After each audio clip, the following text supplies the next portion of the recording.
الله أكبر الله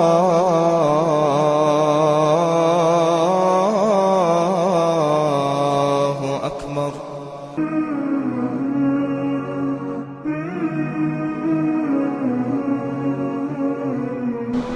السلام علیکم ورحمۃ اللہ وبرکاتہ. حامدا ومصلیا اما بعد. اعوذ باللہ من الشیطان الرجیم. بسم اللہ الرحمن الرحیم.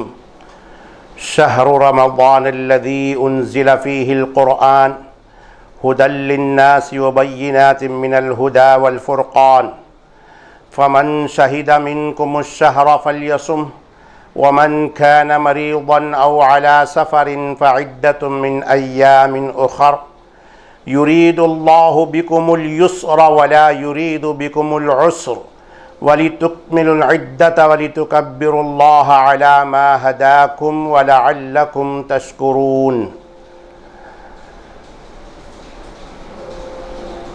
محترم حاضرین کرام،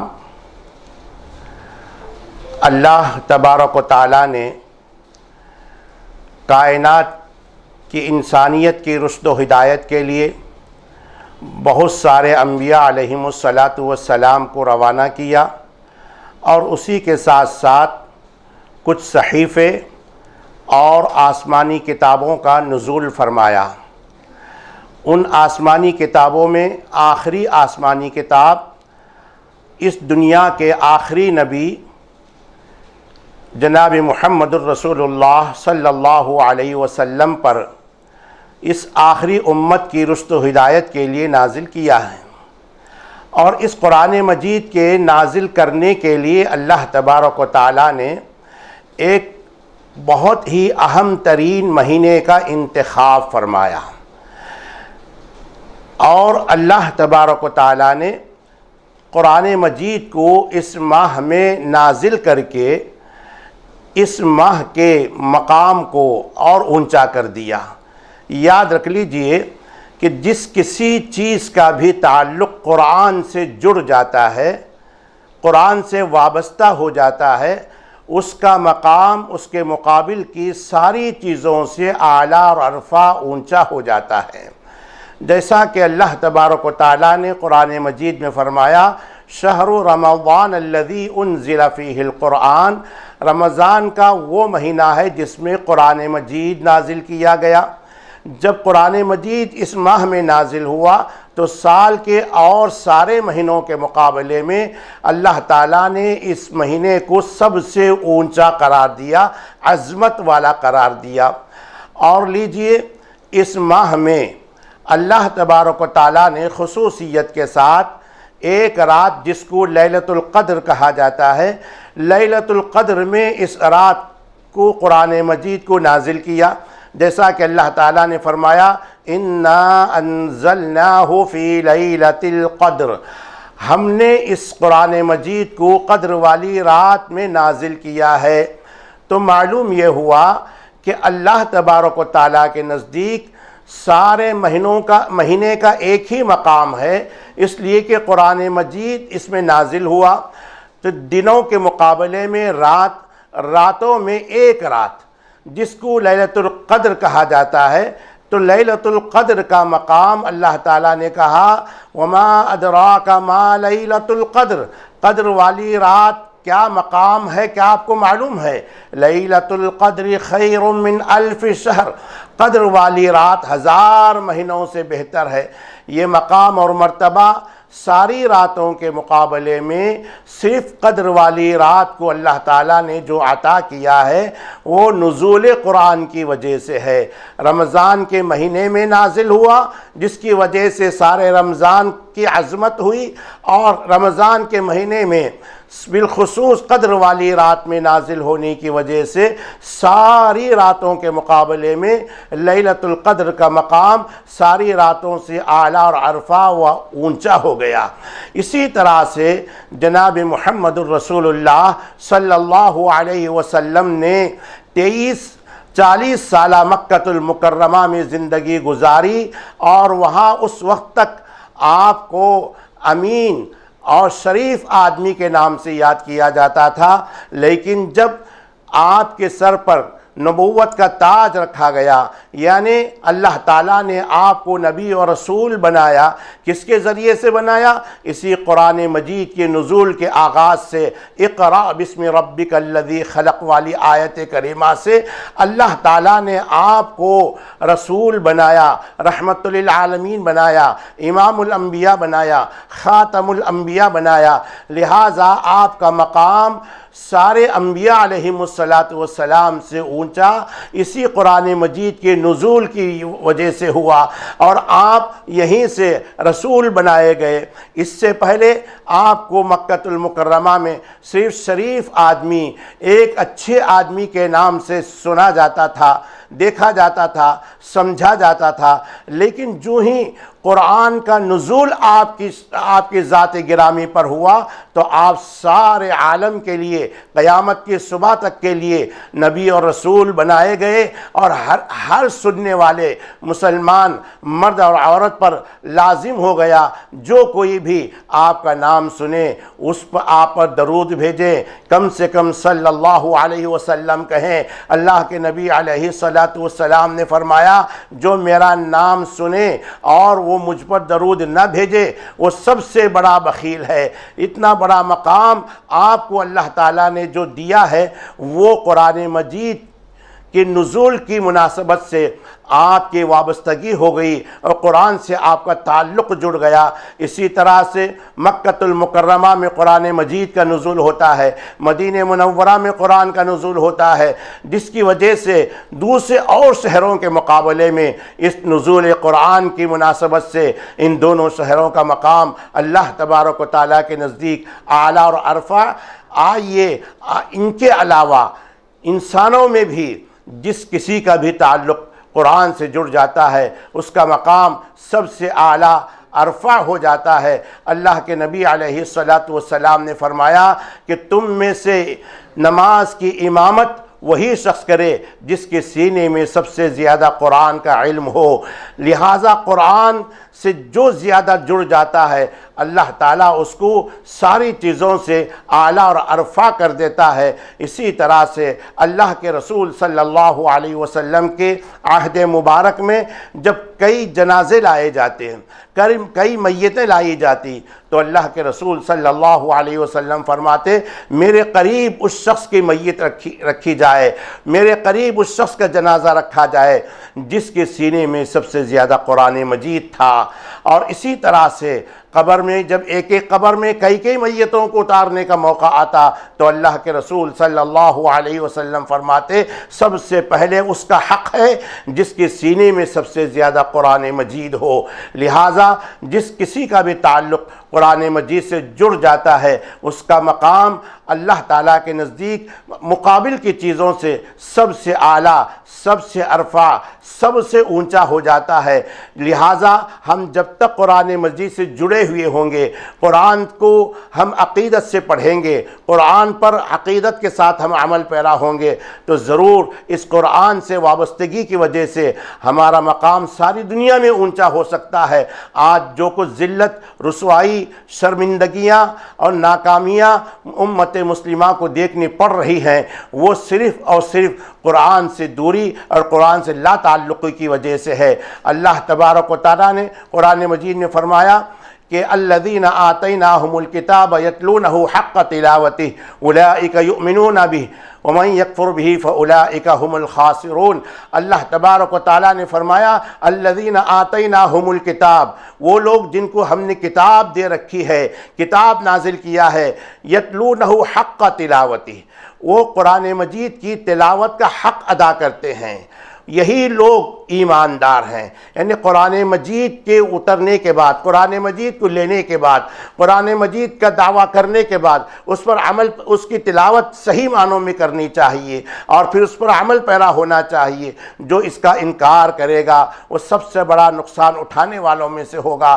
لہٰذا قرآن سے دوری یہ اللہ تعالیٰ کی طرف سے ناراضگی کا سبب ہوگا، اور قرآن سے قربت یہ ہمارے لیے بڑی ہی کامیابی کی اور اللہ تعالیٰ کی رضامندی کی علامت ہوگی۔ ہم کو چاہیے کہ قرآن مجید کو پڑھیں اور اس کو سمجھیں، عمل پیرا ہوں، دوسروں تک پہنچائیں۔ یاد رکھ لیجئے قرآن مجید کے 5 حقوق ہیں، 5 حقوق ہیں۔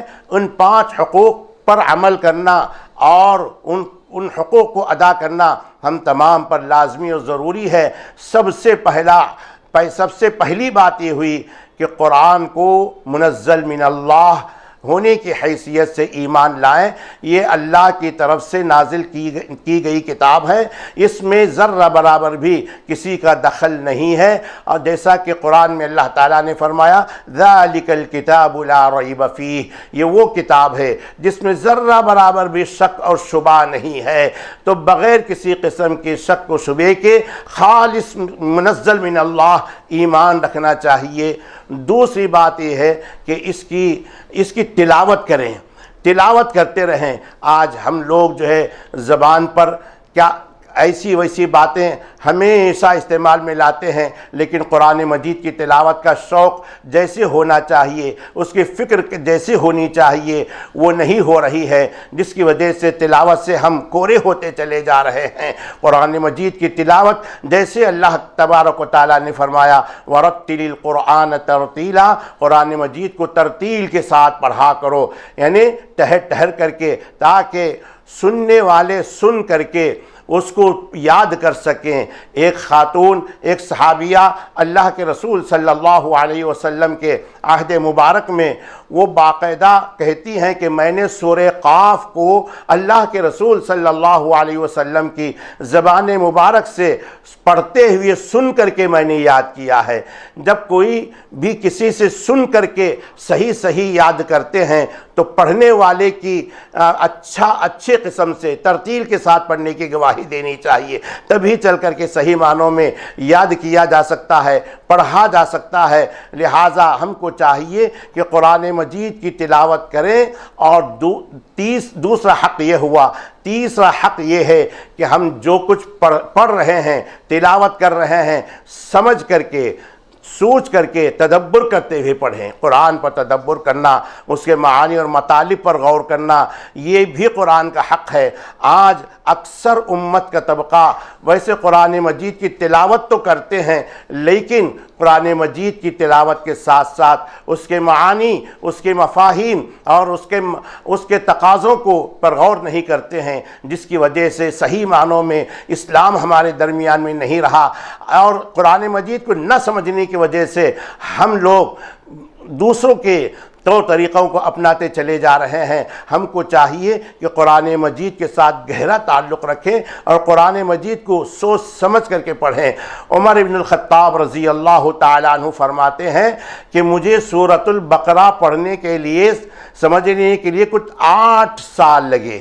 8 سال میں عمر ابن الخطاب رضی اللہ تعالیٰ عنہ نے سورۃ البقرہ کو پڑھا، سورۃ البقرہ کو سمجھا۔ تو اندازہ لگائیے کہ سورۃ البقرہ پڑھنے کے لیے بہت کر کے 2.5 گھنٹے کافی ہیں۔ اس کے باوجود عمر ابن الخطاب رضی اللہ تعالیٰ عنہ کا کہنا ہے کہ 8 سال کی مدت میں نے قرآن مجید کے سورۃ البقرہ کو ختم کیا ہے۔ تو مطلب کیا ہوا کہ عمر ابن الخطاب رضی اللہ تعالیٰ عنہ صرف تلاوت نہیں کیا کرتے تھے، صرف ایسے ہی ناظرہ یا حفظ نہیں کیا کرتے تھے، بلکہ اس کے ساتھ ساتھ ہر آیت پر غور کرتے، اس کے معانی اور اس کے مفہوم پر غور کرتے، تدبر کرتے، اس کے سیاق و سباق کو محسوس کیا کرتے تھے۔ یہ تھا قرآن مجید کے پڑھنے اور سیکھنے کا طریقہ کار جو صحابہ کرام رضوان اللہ علیہم اجمعین نے اختیار کیا تھا۔ صحابہ کرام رضوان اللہ تعالی علیہم اجمعین کا معمول تھا کہ آپ 10 آیات کریمہ پہلے یاد کر لیتے اور پھر اس پر عمل پیرا ہو جاتے۔ یاد کرنے کے ساتھ پڑھنے کے ساتھ عمل کا پورا دھیان اور خیال رکھا کرتے تھے۔ صرف تلاوت کرنا، صرف قرآن ختم کرنا، رمضان میں اتنے مرتبہ قرآن ختم کیا گیا، رمضان میں اتنی مرتبہ ختم کیا گیا، 4 مرتبہ، 5 مرتبہ، 10 مرتبہ، یہ نہیں، بلکہ قرآن مجید کو جہاں تک ہو سکے اچھی طرح سے سمجھتے ہوئے قرآن پڑھا کرتے تھے۔ تو صحابہ کرام جب تک 10 آیات کو پڑھنے کے بعد اچھی طرح سے نہ سمجھ لیتے اور عمل کو پوری طرح سے نہ کر لیتے، آپ 11ویں آیت کریمہ کی تلاوت نہیں کیا کرتے تھے، اس کو یاد کرنے کی کوشش نہیں کیا کرتے تھے۔ لہٰذا قرآن کا حق یہ ہے کہ اس کو ہم جو منزل من اللہ سمجھیں اور اس میں ذرہ برابر بھی شک و شبہ نہ کریں، اور دوسرا حق یہ ہے کہ اس کی تلاوت کرتے رہیں۔ تیسرا حق یہ ہے کہ جو کچھ ہم پڑھ رہے ہیں اس کے تقاضوں کو سمجھیں، اس پر تدبر کریں، اس پر غور کریں، اس کے معانی اور مفاہیم کو سمجھتے ہوئے آگے بڑھیں۔ چوتھا حق یہ ہے کہ جو کچھ ہم نے پڑھا ہے، جو کچھ سمجھا ہے، اس پر عمل پیرا ہو۔ آدمی پڑھ لے لیکن عمل نہ کرے، اس سے کوئی فائدہ نہیں ہوگا۔ بسا اوقات پڑھنا ہمارے لیے وبال ہو سکتا ہے اگر ہم عمل کی دنیا میں نہ آئیں۔ لہٰذا قرآن مجید کے پڑھنے کے ساتھ ساتھ، تلاوت کے ساتھ ساتھ ہمیں چاہیے کہ اس پر عمل پیرا ہو۔ عمل کے بعد آخری 5واں حق یہ ہے کہ جو کچھ ہم نے پڑھا، جو کچھ سمجھا، جو کچھ خود عمل کر رہے ہیں، وہ دوسروں تک پہنچائیں، دوسری برادری کو پہنچائیں، لوگوں کو پہنچائیں، عام کرنے کی کوشش کریں، اس لیے کہ قرآن مجید یہ کسی گھرانے کا نہیں ہے، یہ کسی خاص طبقے کے ساتھ متعلق نہیں ہے، یہ تو قرآن مجید سارے عالم کے لوگوں کی ہدایت کے لیے بھیجا گیا ہے۔ لہٰذا ہم تمام کو چاہیے کہ قرآن کا حق ادا کریں، قرآن کو سمجھیں، ورنہ تو کل قیامت کے دن یہی قرآن ہمارے لیے شفاعت کرنے کے بجائے شکایت بھی کر بیٹھے گا، جیسا کہ اللہ تبارک و تعالیٰ نے فرمایا وَقَالَ الرَّسُولُ يَا رَبِّ إِنَّ قَوْمِ اتَّخَذُوا هَذَا الْقُرْآنَ مَهْجُورًا۔ کل قیامت کے دن یہ اللہ کے رسول صلی اللہ علیہ وسلم وقال الرسول یا ربی یا ان قوم اتخذوا هذا القرآن مہجورا، کہ اے اللہ، رسول اللہ صلی اللہ علیہ وسلم شکایت کریں گے کہ میری قوم نے قرآن مجید کو چھوڑ دیا تھا۔ کیا مطلب ہے قرآن مجید کے چھوڑنے کا؟ تلاوت تو کیا کرتے تھے لیکن عمل پیرا نہیں ہوا کرتے تھے، اس کے حقوق ادا نہیں کیا کرتے تھے۔ تو معلوم یہ ہوا کہ قرآن مجید جہاں شفاعت کرنے والی اللہ تعالیٰ کی کتاب ہے، وہیں اس پر اگر عمل پیرا نہیں کریں گے، اس کا حق ادا نہیں کریں گے، تو کل قیامت کے دن شفاعت کے بجائے شکایت کر بیٹھے گی، تو ہمارا انجام کیا ہوگا؟ جبکہ قرآن مجید اللہ تعالیٰ کا کلام ہے، اللہ تعالیٰ کا کلام ہمارے حق میں شکایت کرے تو اس کے مقابلے میں کون ہماری شفاعت کرنے والا ہوگا؟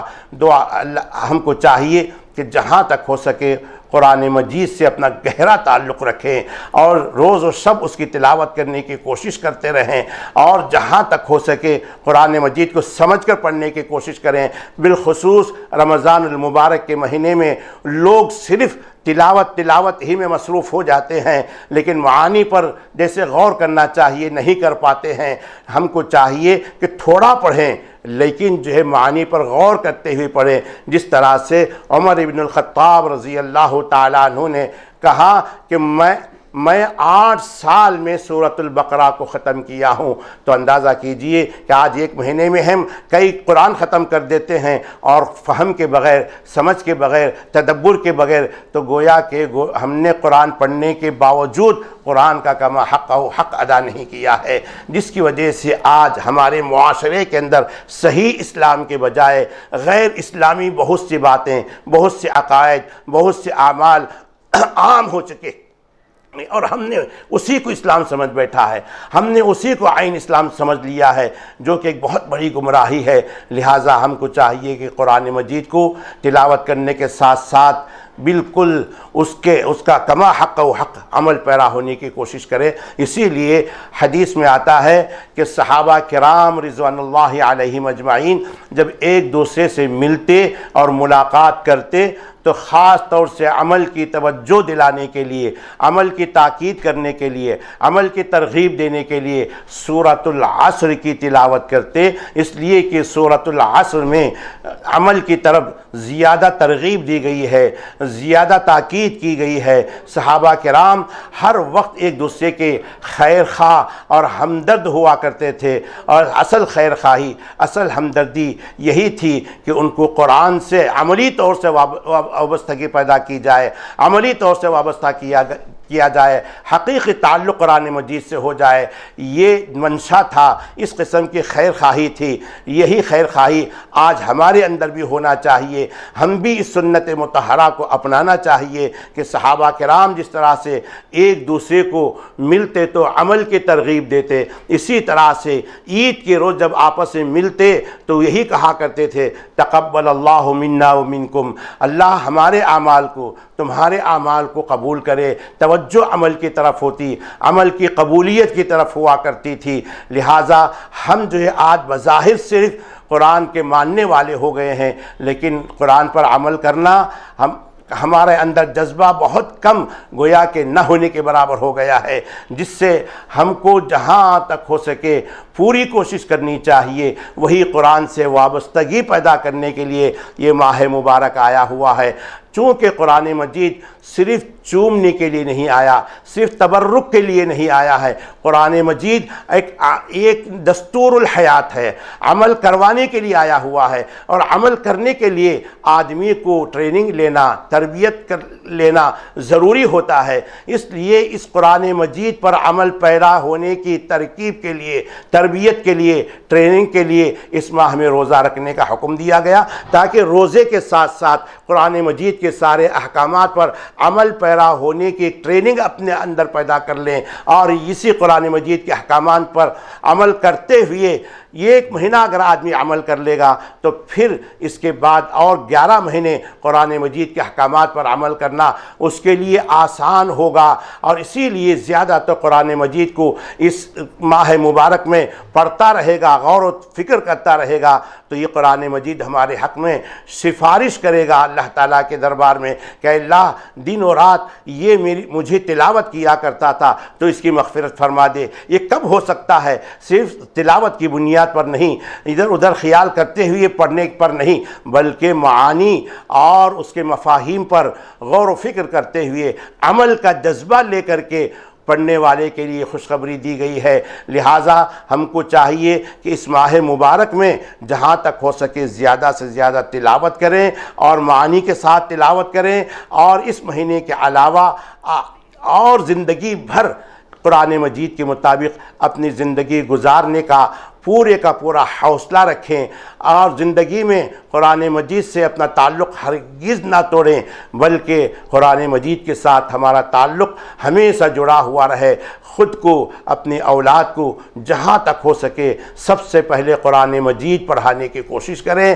دلی کے اندر ایک خاندان ایسا ہے الحمدللہ جو بڑے متمول اور مالدار ہونے کے باوجود سب سے پہلے اپنے اولاد کو قرآن مجید کا حافظ بناتے ہیں، پھر اس کے بعد اپنے بچوں کو یا تو ڈاکٹر بنائیں گے یا تو انجینئر بنائیں گے، جس کی وجہ سے وہ اپنے خاندان میں ہمیشہ اللہ تعالیٰ کی مدد اور نصرت پا رہے ہیں۔ لہٰذا میرے محترم، ہم کو چاہیے کہ قرآن سے اپنا دل لگا لیں، قرآن سے اپنے وابستگی مضبوط کریں، تاکہ اللہ کے ہم قریب ہو سکیں، تاکہ اللہ ہم سے راضی ہو سکے، تاکہ جنت کے ہم قریب ہو جائیں، تاکہ جہنم سے ہم دور ہو جائیں۔ اللہ کے اگر قریب ہو جائیں تو پھر ساری نعمتیں دنیا اور آخرت کی وہ ہمارے لیے ہیں۔ اگر اللہ تعالی ہم سے ناراض ہو جائے تو ہر قسم کی ناراضگی وہ ہمارے مقدر ہوگی۔ اللہ تعالیٰ جب ناراض ہو جائے تو پھر ہمارا پرسان حال کوئی نہیں ہوگا۔